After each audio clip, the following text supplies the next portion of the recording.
जय हिंद, भारत माता की जय। जय सनातन। दोस्तों, जब भी मैं जय सनातन कहती हूँ तो कुछ लोगों के गुर्दे छिल जाते हैं। इन्हें बड़ा बुरा लगता है। इन्हें बुरा लगे तो लगता रहे।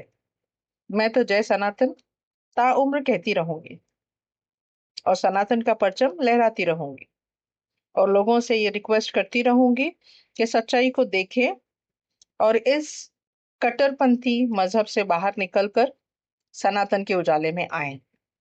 हम भारत में होली का पर्व, दिवाली का पर्व या रामनवमी, चाहे जो ही फेस्टिवल्स हो, त्योहार हो, हर्षो उल्लास और खुशी से जब मनाते हैं तब भी इनके गुर्दे छिल जाते हैं। तब भी इनकी आत्मा दहलने लगती है। अंदर से इनके शैतान उजागर होने लगता है और ये शैतानी हरकतें करने लगते हैं।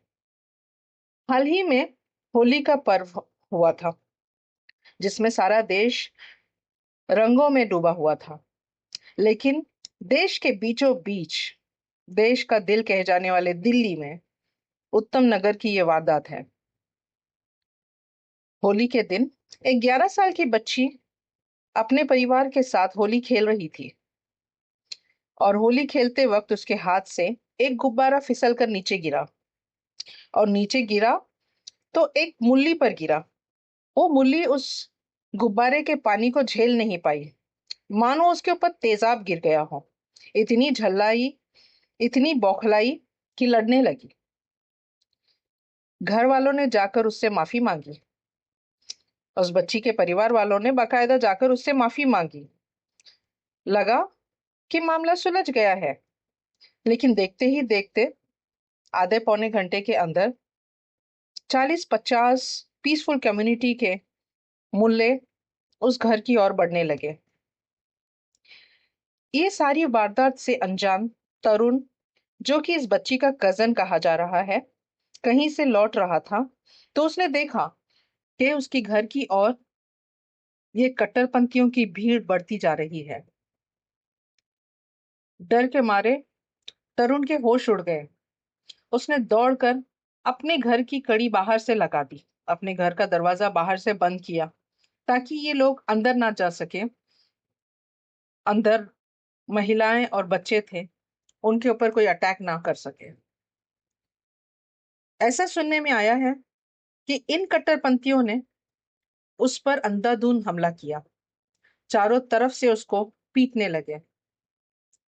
जो हाथ में आया उसी से उस युवक को पीटने लगे। तरुण निढाल होकर नीचे गिर पड़ा।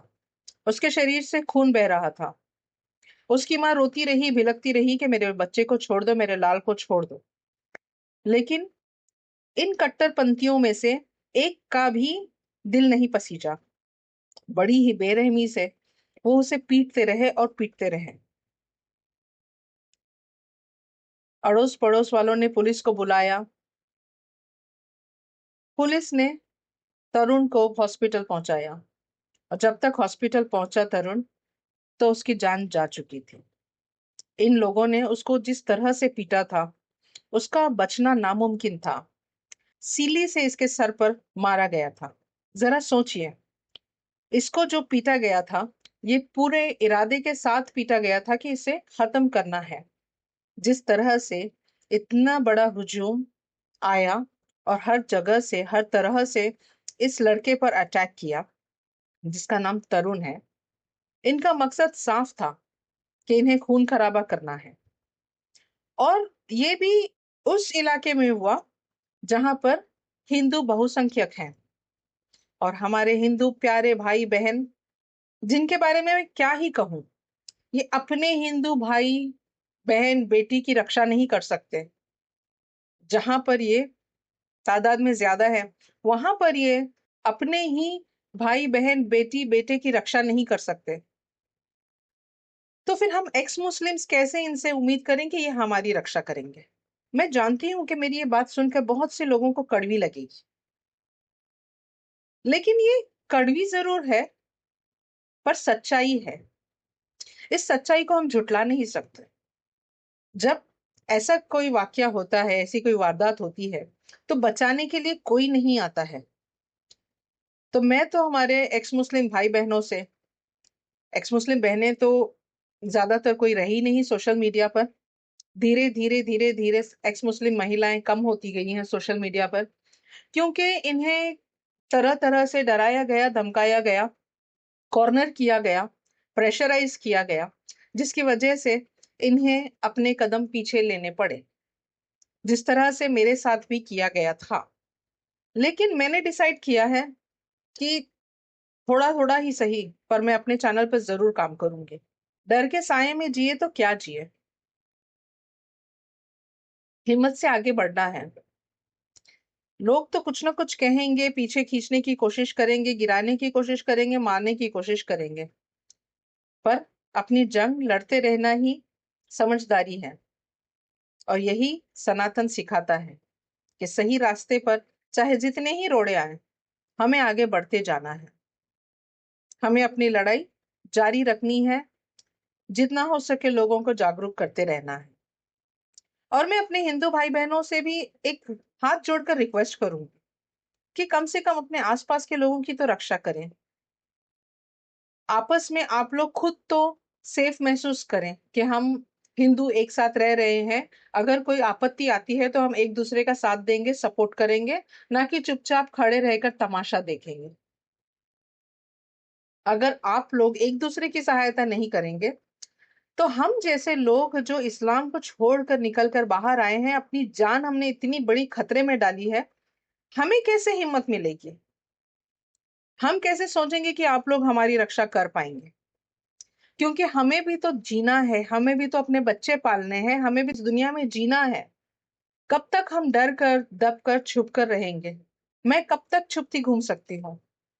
आज नहीं तो कल तो मुझे मेरे बच्चों को बाहर निकलना होगा, इस समाज में रहना होगा, जहां पर आसपास में जितने भी सनातनी दिखते हैं वो सारे इतने दयालु है, इतने दयावान और भाईचारे को मानने वाले हैं कि मैं क्या बताऊं, उनसे कैसे रक्षा की उम्मीद करूं। और जितने कट्टरपंथी दिखते हैं, चाहे वो छोटे छोटे बच्चे ही क्यों ना हो, उनकी आंखों में खून दिखाई देता है कि कब हम इनके सर तन से डैश डैश कर सके। एक और है ये कौम जिनके बच्चे बच्चे में जान लेने और जान देने का जज्बा है, और वो किस लिए? सिर्फ अपने इस्लाम के लिए। और एक तरफ सनातनी है जो कि बहुसंख्यक है, उसके बावजूद भी शिकार होते हैं इनका। तो आप सोचिए, अब बदलने का वक्त है। अगर अब नहीं बदलेंगे तो कब बदलेंगे? देश में बहुत बड़े बड़े बदलाव आ रहे हैं। हमें भी अपनी सोच में, अपनी समझ में, अपने कर्म में बदलाव लाना होगा। हंसते रहिए, मुस्कुराते रहिए, सेफ रहिए, सुखी रहिए। हर हर महादेव।